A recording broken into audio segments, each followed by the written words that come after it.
Hi everyone, welcome to the Nexus Hub. To my left you'll see some consoles you can recognize, the Xbox One X and the Xbox One S. But today we've got a special surprise because we finally got our hands on the next-gen versions of Microsoft's consoles. So we've got the Xbox Series S in front and the Xbox Series X behind it. We're going to start off with the Xbox Series S as their lower-cost console that's modeled more after their, again, lower-cost variant of the Xbox One S.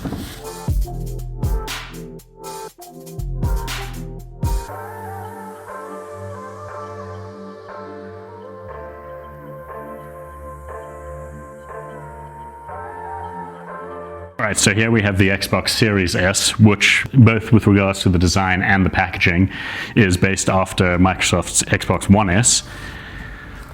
So as you can see, pretty simple layout, but with the basic design of the console that also gives a good idea of its total size, offering its velocity architecture, frame rate support of up to 120 frames per second, but also something to take note of is this is an all-digital edition, so there is no disk option, and with a 512 gigabyte custom SSD hard drive.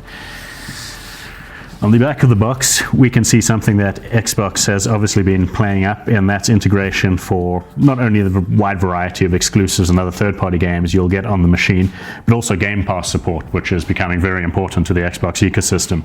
And also, if you're buying an all-digital console, they're another excellent addition to it. Let's take a look at what the actual console looks like. And it is absolutely tiny. So there, relative to its casing, is the size of the Xbox One S.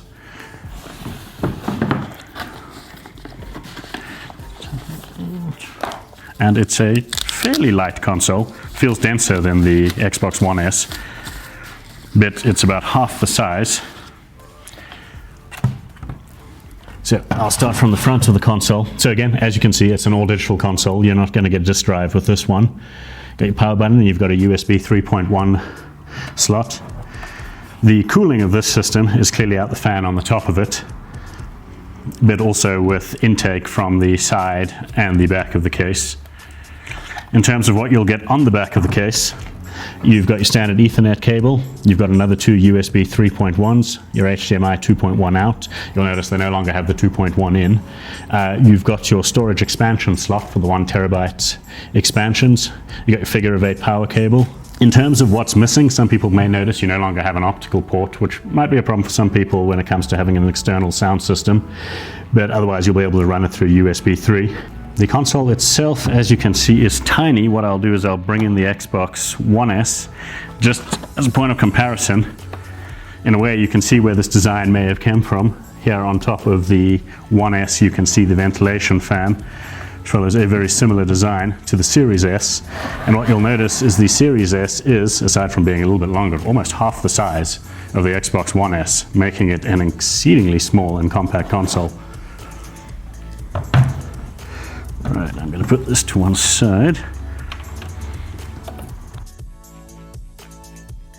Microsoft's premium console, the Series X. Alright, so here we're about to unbox Microsoft's premium console, which is their Series X, which is massive, but also fairly heavy. So here you go, in the same black finishing as the console.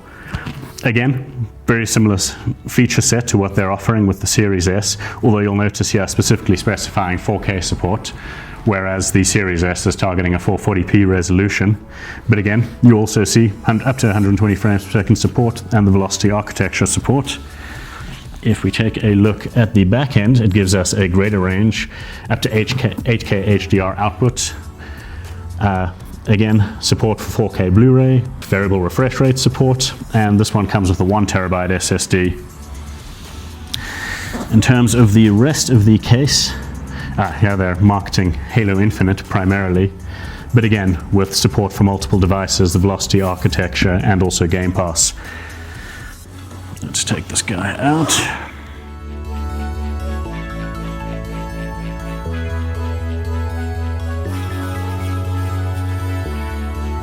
And there, again, not as massive as the casing would suggest, but a dense piece of hardware.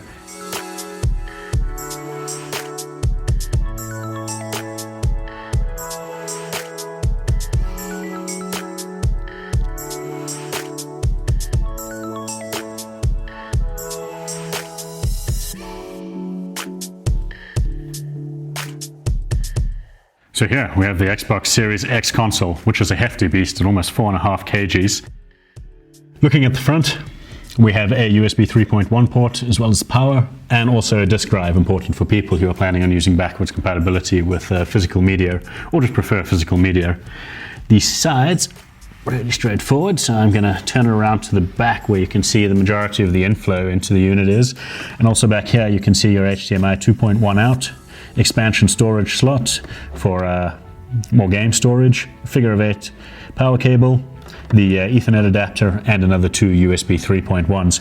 Interesting to note as well, for people you hate like fiddling with cables behind their console, they've actually added little symbols next to each slot so you can feel your way to the cable you're after, or at least the I/O port you're after.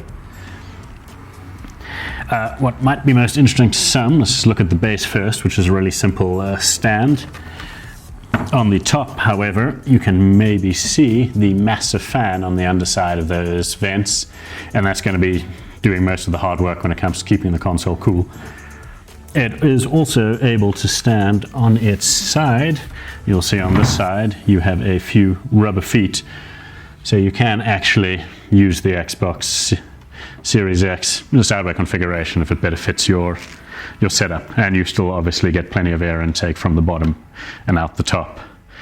In terms of size, compared to its little sibling, it's actually very similar, about twice the size, slightly bigger, but twice as thick. So get a sense of all the internals in there taking up a lot more space and also probably cooling relative to the Series S.